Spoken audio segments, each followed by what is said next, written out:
Welcome back to my channel. It's Ryan the Collector Kid, and thank you so much for joining me tonight. So boy, did I have an amazing weekend.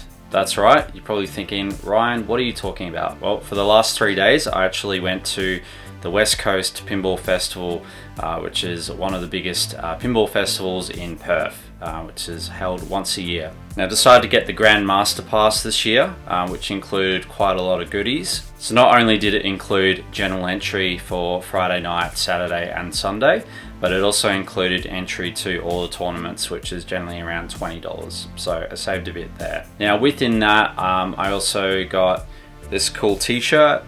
I also got the cool lanyard. I ended up getting a beanie as well, and a couple other extra things. And also got this framed picture of the Pinball Festival. This is a really cool piece to have, and I'll definitely be putting this up next to my pinball machines, where it will obviously sit home as well. So obviously doors opened Friday night and was able to check out the pinball machines. They had over 100 pinball machines there, which was truly amazing to kind of take in. They also had the new James Bond pinball machine by Stern. They had the Pro version and also brought in the limited edition version later on that night, which was fresh from the shipping container, which was pretty awesome.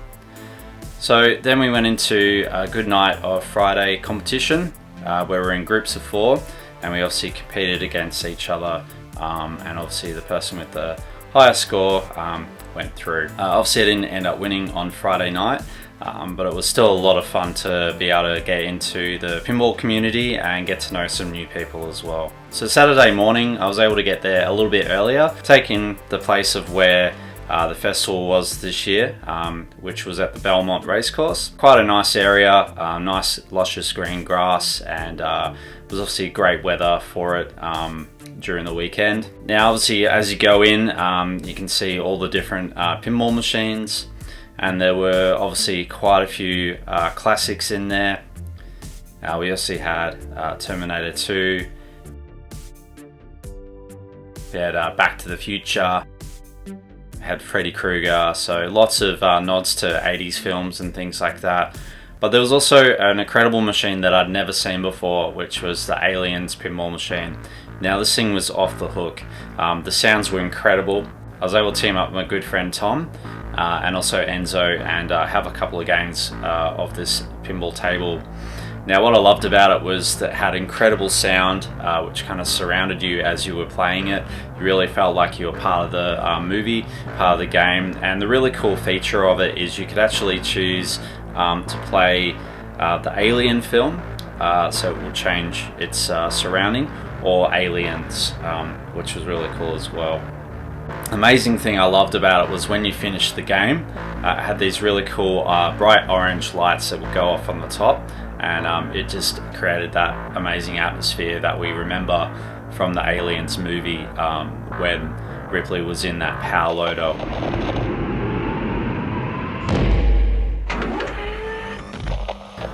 My good friend Tom did actually set that off during multi-ball, and we got to see the Alien Queen multi-ball feature with the orange lights going off, and it just made my day. It was awesome. It was killer. So if you haven't had a chance to play an Alien pinball table, it's definitely made by an independent pinball company, but yeah, definitely worth playing.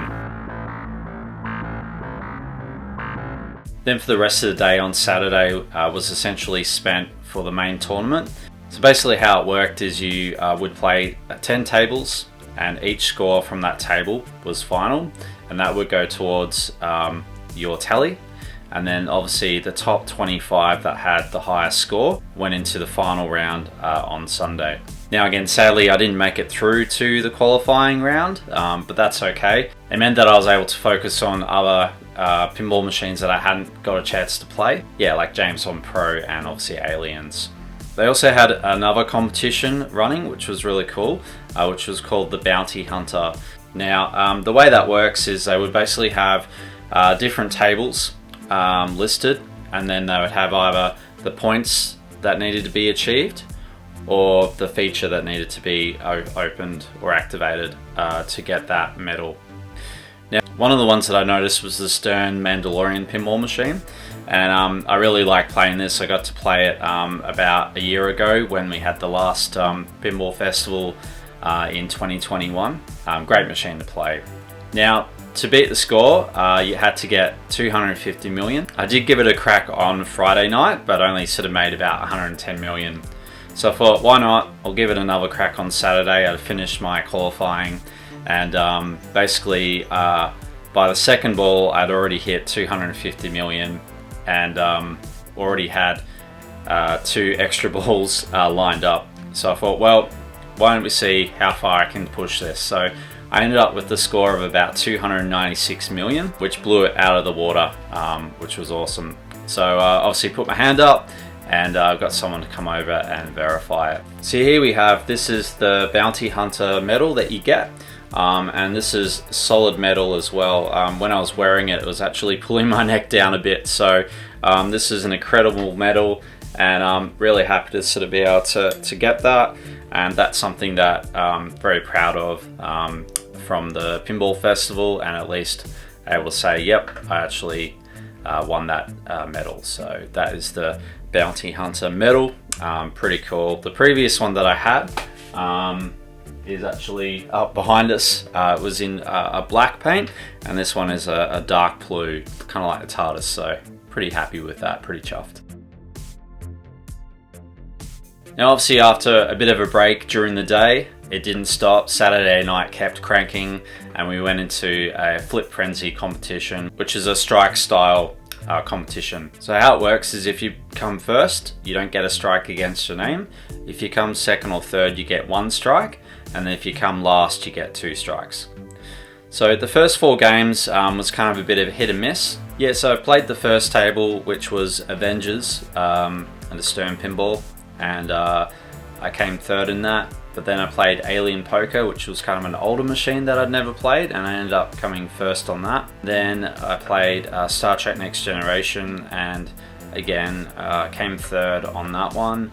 And then we played another table, and I came first again. So it was an older EDM table. After the 4th game, I went downhill a bit. When I played Iron Maiden, I ended up getting that game twice and didn't do so well. And then the last game that we played was Twilight Zone, and again that was kind of where I was on 6 strikes, and I pretty much had to win that round to get through to the final. Sadly I didn't make it on that one, but that's okay. And obviously we come to Sunday, which was the last day of the festival. And because I'd already done all my competitions, was able to sort of go through and play the tables that I didn't get to play, and also have a crack at James Bond Pro, because there was competition running on Friday and Saturday before that, and that had ended. So it meant that I was able to go in and actually have a couple of games by myself in the morning, and then also with Tom later on. Was able to open it up and get some crazy multi-balls happening, and I can say that I really enjoyed playing the James Bond Pro version. If you can get a chance to play it, it's pretty awesome. And after that, I was able to play lots of other pinball tables, as I mentioned, Alien, and yeah, lots of other tables. Had a bit of lunch, and then was over. So another successful pinball festival. Very tired, but was totally worth it. And if you love your pinball machines, you love your arcades, would definitely recommend checking out the West Coast Pinball Festival. Next year's going to be pretty amazing. We've actually been picked to run a national pinball competition, which was the first in Australia. It'll be in Perth, in coincide with the festival. So looking forward to seeing what that looks like. So if you've liked what you've seen tonight, please like and subscribe. It will help me creating more content. And boy, do we have some awesome episodes lined up. But I'll leave you with some of the highlights from the Pinball Festival, and have a great weekend. And you know who you're going to call? Ryan the Collector Kid. See you next time.